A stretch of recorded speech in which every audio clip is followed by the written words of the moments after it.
Ever since the debate last Thursday, rumors have been swirling about whether or not Joe Biden will be the nominee for the Democrat Party for 2024 for president.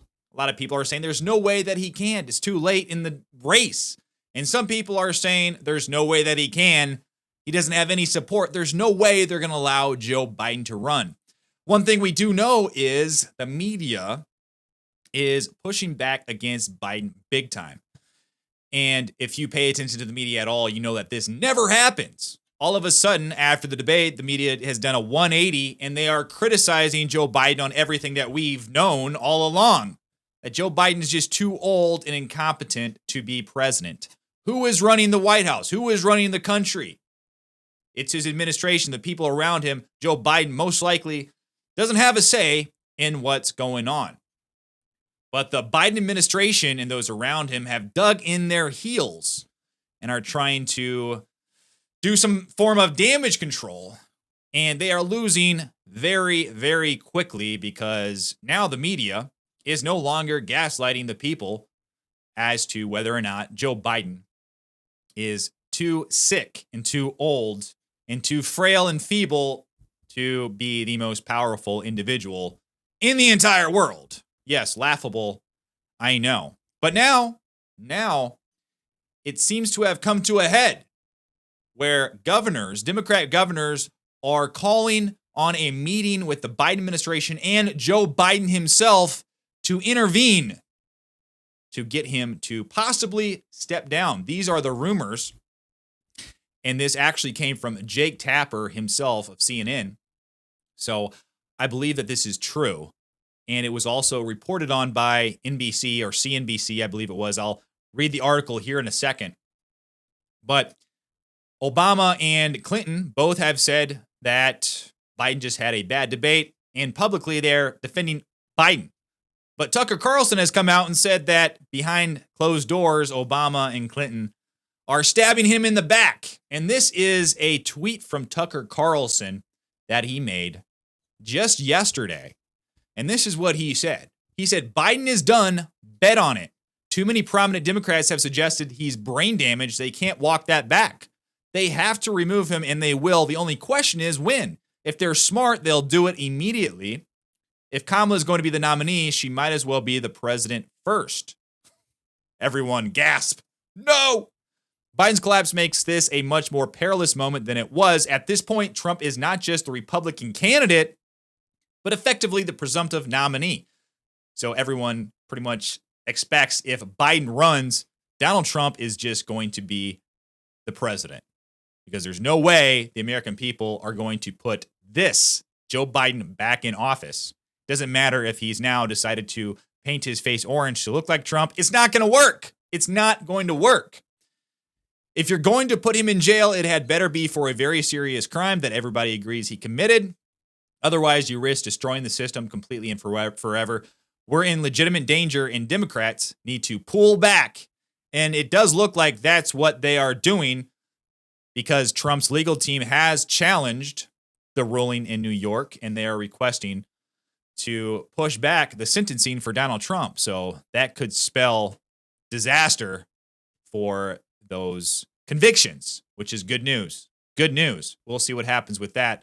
But Jake Tapper shocked everyone when he tweeted this just a couple hours ago. He said, breaking. Democrat governors held a call yesterday afternoon, according to sources.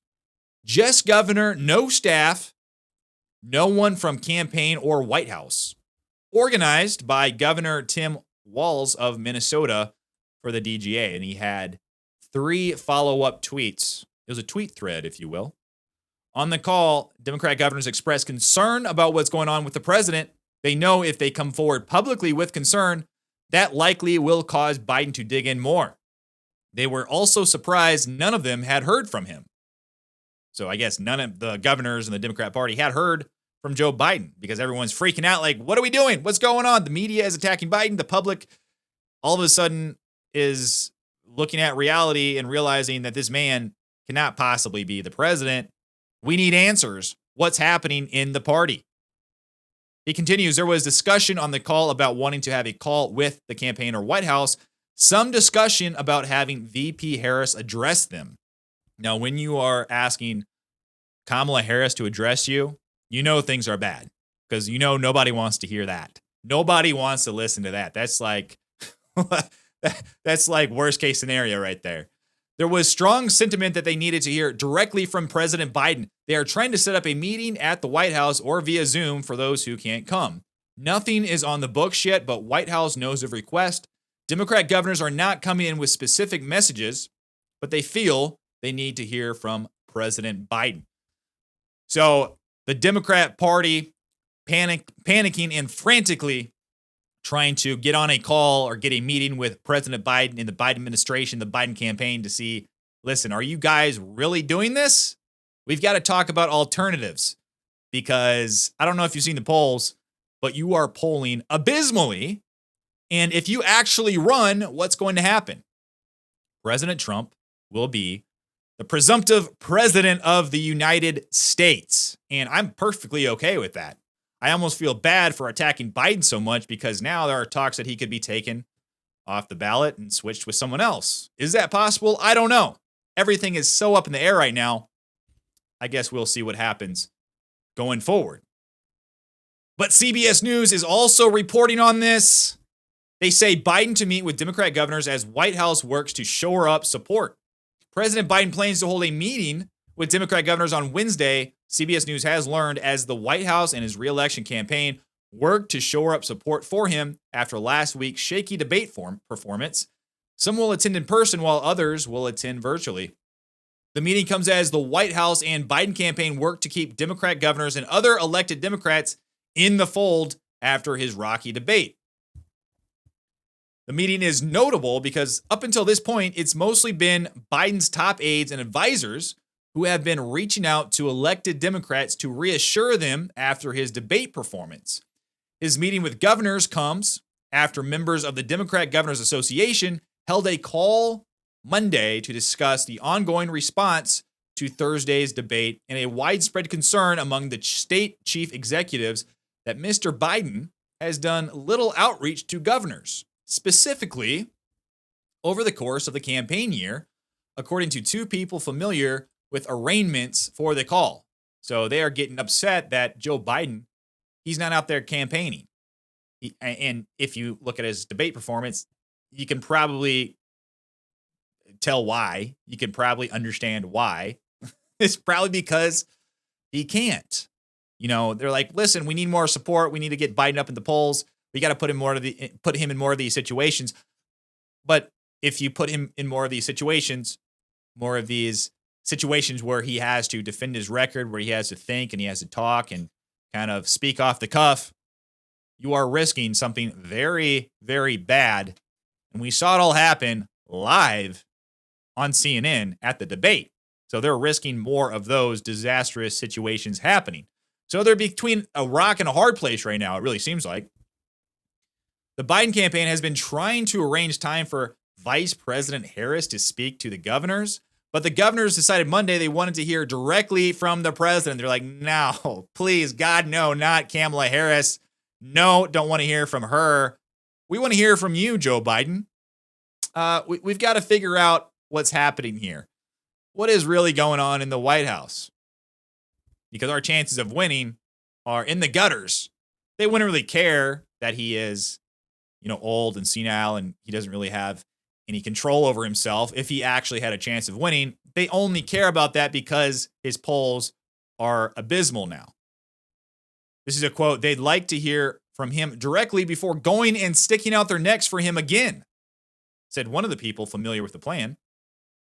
In the days since the debate, New Jersey Governor Phil Murphy, who hosted one of the fundraisers the president and first lady attended over the weekend in the New York area, is the only known governor to have spoken directly to Mr. Biden since the debate. Governor Andy Beshear told reporters Monday that the debate performance was rough, but that he will continue to support Biden so long as he continues to be in the race. And he also added, only he can make decisions about his candidacy. And this is another thing that Tucker Carlson pushed back on. He said, if you think that Biden has any say in whether or not he is the nominee for the Democrat Party, I got a bridge to sell you. That's basically what he said. He is not making this decision. Not at all. On Face the Nation Sunday, Maryland Governor Wes Moore was more empathetic in his support, insisting that Joe Biden is our nominee, Joe Biden is our leader. Governor Pritzker and Governor Gretchen Whitmer, my governor, says all governors who have been floated to replace the president if he were to step down as a presumptive Democrat nominee co-headlined a fundraiser in Los Angeles for Biden last Thursday evening. The event was a multi-million-dollar affair, put potential future presidential aspirants in a room full of donors, which could bankroll their future campaigns. So it looks like these other governors, Pritzker, Gretchen Whitmer, and some other governors were put in this room with very wealthy donors where they could potentially grift off of this fundraiser for Joe Biden and find donors for themselves. So are they hedging their bets? Are some of these donation events being put on by the Democrat Party and these wealthy Democrats? Are they trying to hedge their bets and allow other Democrat potential nominees for president access to these wealthy fundraisers? That is a possibility. But one thing we do know is there is a lot of chaos going on in the Democrat Party right now, and everything is kind of in flux right now. We don't know what's going to happen. There's been rumors that Biden's name cannot be taken off the ballot in some of these states, or at least switched out with someone else's name, because some of the deadlines have already passed. But to that I say, well, when have Democrats ever cared about the rules? Somehow they find a way around the rules. And if you question that, all you have to do is look back to 2020 and what happened in 2020. That was, the safest and most fair election of all time. I grant that, of course. But was it really? Probably not. But what do you think about all this? What do you think the Democrats are going to do? Is Joe Biden going to stay or is he going to go? Let me know down below in the comments what you think. Like and subscribe to my channel. I'd really appreciate it. Become a member. But until then, I will see you on the next one.